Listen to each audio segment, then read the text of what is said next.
Assalamualaikum warahmatullahi wabarakatuh, Volley dimanapun Anda berada. Hari ini saya Intan dan saya akan memberikan kembali informasi terbaru untuk Anda semua Volley masih seputar Liga Volley Korea, terkhusus ya tentang Megawati Hangasri yang hari ini akan unjuk aksi dan berhadapan dengan juru kunci yaitu GS Caltex. Nah, untuk laga antara Respak versus GS Caltex atau juru kunci nantinya akan digelar Volley pada pukul 2 siang ini. Bicara soal tim Megawati hanya seperti di saat-saat seperti ini ketika Pink Spider nyaman di puncak klasmen, pertarungan sengit sedang berlangsung tentunya antara Hyundai Hillside dan juga Respak untuk posisi kedua. Nah, GS Caltex dan I-Papers yang jatuh di posisi terbawah setelah menderita kekalahan beruntun panjang pada awal musim baru-baru ini mengejar ketertinggalan dari tim-tim teratas. Dua tim ini muncul sebagai hal yang mengejutkan saat kompetisi memasuki putaran terakhir.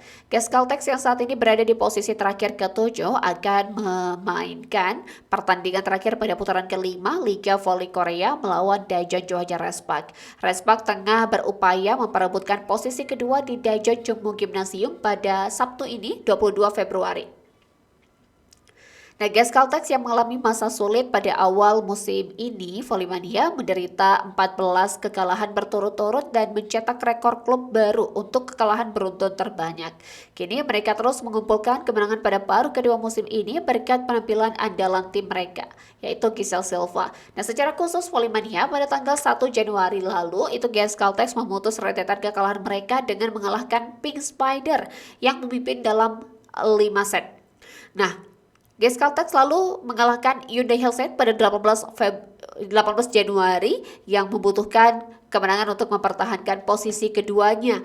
Nah, meskipun Wipawi Sitorong yang selama ini menjadi tulang punggung tim absen karena cedera, Hillside jelas merupakan tim yang kuat dengan susunan tim yang juga cukup solid. Nah, selain itu, Hillside juga belum pernah kalah satu kali pun melawan GS Caltex musim ini dan sedang dalam 9 kemenangan beruntun melawan mereka. Jadi tidak mudah untuk memprediksi kemenangan GS Caltex saat ini.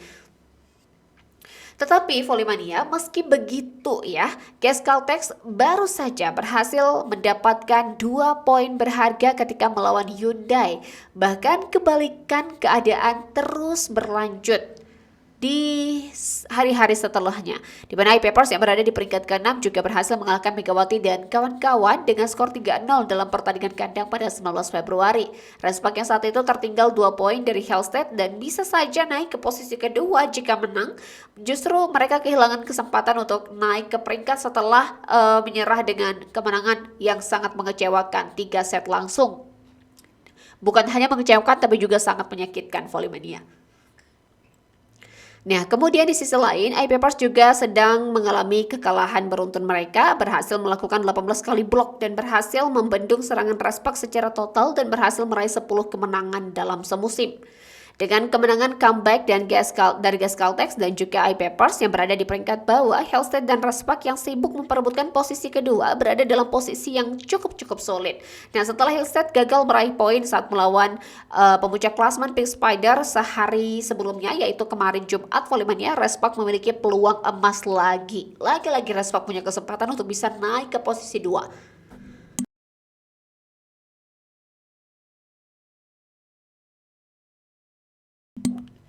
Ya, untuk bisa naik ke posisi kedua, Respak harus memenangkan pertandingan hari ini. Kedua tim yang telah berjuang dalam selisih 3 poin untuk terus naik ke posisi kedua sepanjang 5 putaran tidak boleh lengah bahkan dalam satu pertandingan pada putaran ke-6. Nah, tim yang berada di peringkat bawah juga memiliki cukup alasan untuk melakukan lonjakan pada akhir musim. Jika GS Caltex memenangkan pertandingan hari ini, mereka akan menang melawan semua tim musim ini.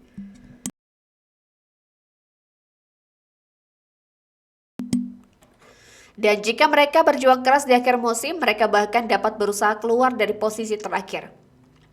Dan I-Papers akan menjadikan semua kemenangan yang mereka kumpulkan dalam sisa pertandingan sebagai sejarah bagi tim mereka.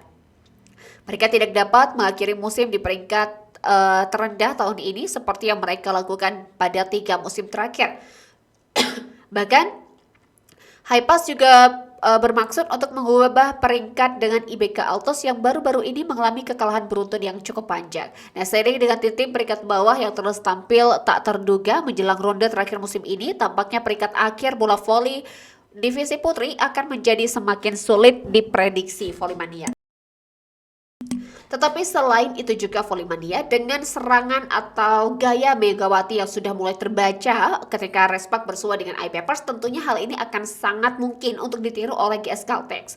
Di mana pada laga sebelumnya itu ada 18 blok yang mampu didapatkan oleh iPapers ketika berhadapan dengan Respak, tapi justru ya Volley-mania banyak blok yang mereka hadirkan itu dari upaya mereka untuk menghentikan serangan Megawati. Itu artinya Megawati di laga hari ini benar-benar harus waspada, harus benar-benar fokus. Tidak hanya Mega, tapi seluruh pemain Respak harus benar-benar fokus agar bisa mendapatkan kemenangan berapapun. Sebenarnya berapapun kemenangannya, Respak bisa naik ke posisi kedua. Mau itu menang 3-1, mau itu menang 3-0, atau mau menang 3-2, itu Respak akan otomatis naik ke posisi kedua karena jumlah kemenangan Respak daripada Hyundai itu jelas lebih banyak. Hanya saja sampai detik ini itu poin Hyundai lebih banyak 2 angka ketimbang tim Respak. Kita akan lihat nanti apakah Respak mampu meraih kemenangan atas GS Caltex atau justru GS Caltex yang mampu meraih kemenangan dari Respak. Nanti kita akan lihat teman-teman, di jam 2 siang saya akan menayangkan live score dan juga live reactionnya. Pantau terus di YouTube Tribun Gayo. Terima kasih. Assalamualaikum warahmatullahi wabarakatuh.